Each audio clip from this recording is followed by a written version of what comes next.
I decided I'm going to build a fire pit in my backyard, but after checking the local town ordinances, a fire pit has to be at least 25 feet from my property line, which my first attempt was sadly not.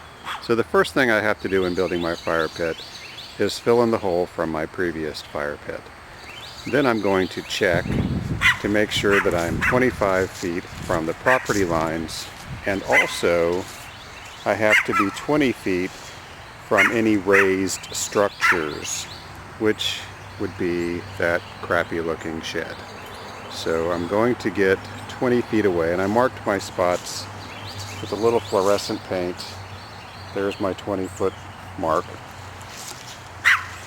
I figured out that there were a few spots left that I could use, and I planted this steel pole, and then I tied a 23-inch string to it, and I will draw a perimeter around that, and that's going to be my new target pit.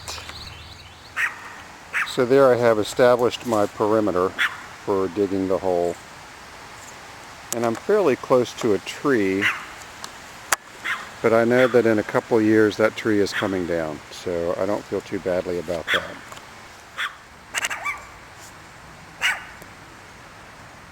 So checking the perimeter, the diameter of my perimeter, I wanted to make sure I had it correct, and I'm looking for, I want it to be about 45 inches. So as you can see, I'm going to have to go from the inside of my mark, not the outside of my mark, or it would be quite a bit bigger than the top that I envision having here. So change of plans, I decided that the circumference was too small if I went with the inside of my green marker. So I stacked some bricks around it to see what it would look like, and I think I like it a lot better if I go to the outside of my mark and make it more of a 4-foot pit of actual burn area. So that's the new plan.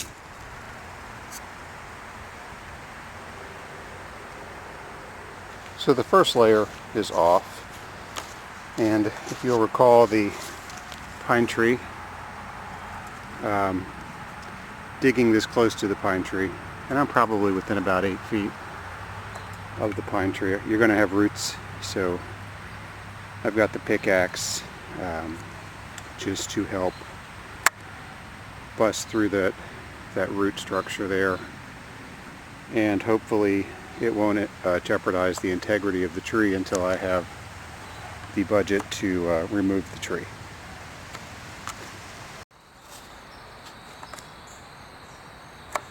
So the hole is taking shape. I've got the pit dug pretty well.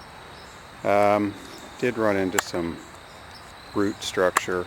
I thought we would, that close to the pine tree. That's what I envision the inside of the pit to look like. So that's about 3 of those bricks stacked sideways is about 10 inches, 10.5 inches. I dug my pit right about 12 inches deep. I checked to make sure it's level. It's level both sides, going this way and then going the other way. There might be some high spots in there. So the next thing I'm going to do is kind of go around the base of it in the corners and straighten out those edges so that the bricks will stack neatly. And then I'm going to put on a layer of sand, and after that I will pour the concrete. This is the brand of concrete mix I decided to go with. It was about $5.65 for a bag.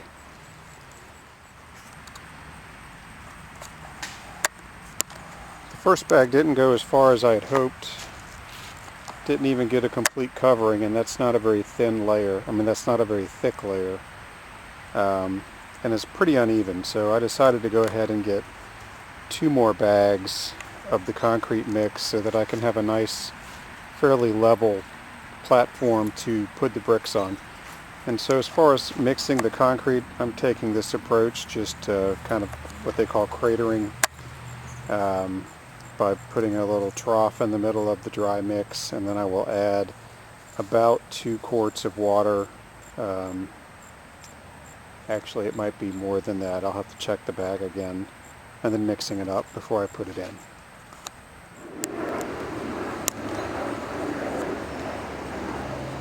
This is how I'm mixing the concrete. It's a technique they call cratering. Dig a little trough in the dry mix, and then I'm going to pour about 4 quarts of water into that mix for 1 bag. And then I'll dump that into my pit and spread it out, and then quickly mix the next bag and do the same thing.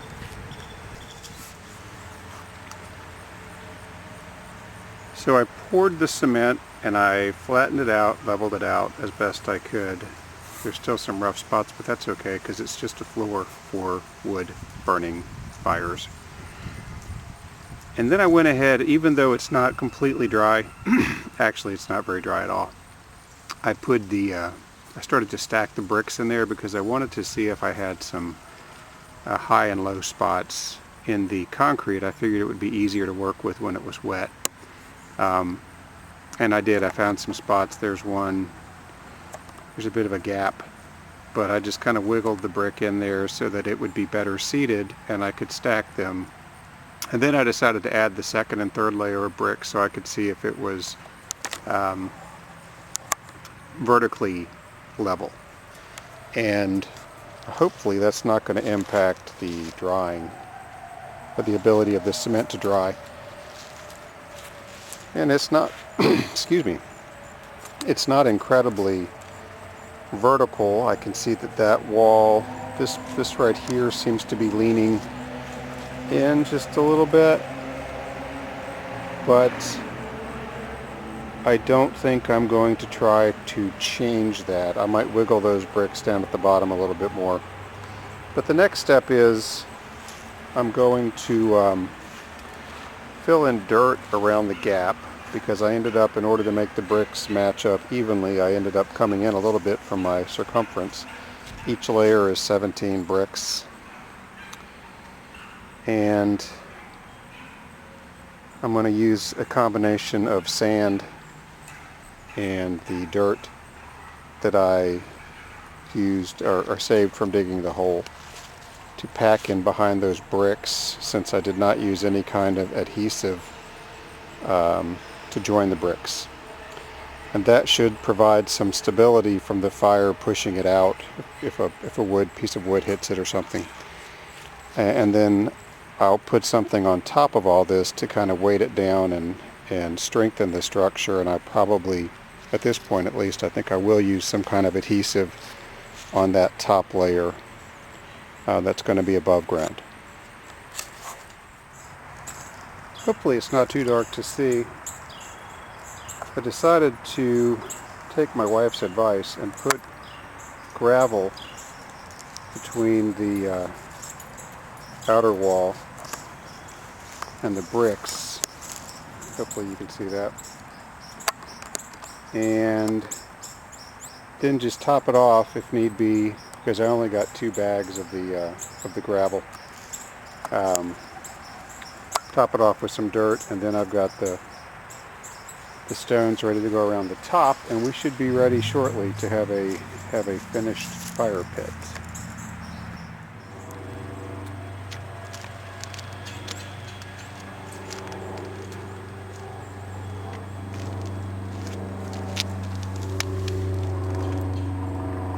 So after I tried stacking the stones, I noticed that it was a little uneven. The ground was slightly higher than my bricks, so I took a edger and went around the outside of the pit after I'd laid the stones for sizing, and then I just leveled out with a shovel from the edge of the brick to the mark with the edging line, or the line that I made with the edger. And I should have a very flat surface now to work with, and that's going to make me feel better about the structural security of the upper layer of the brick.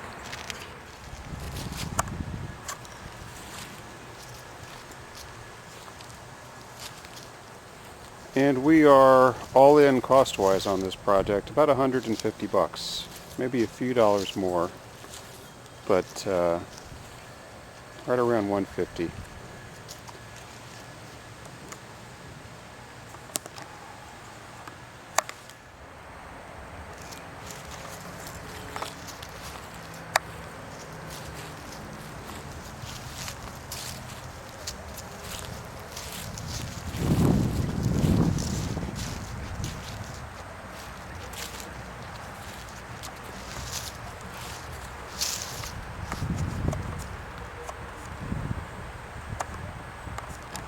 All done.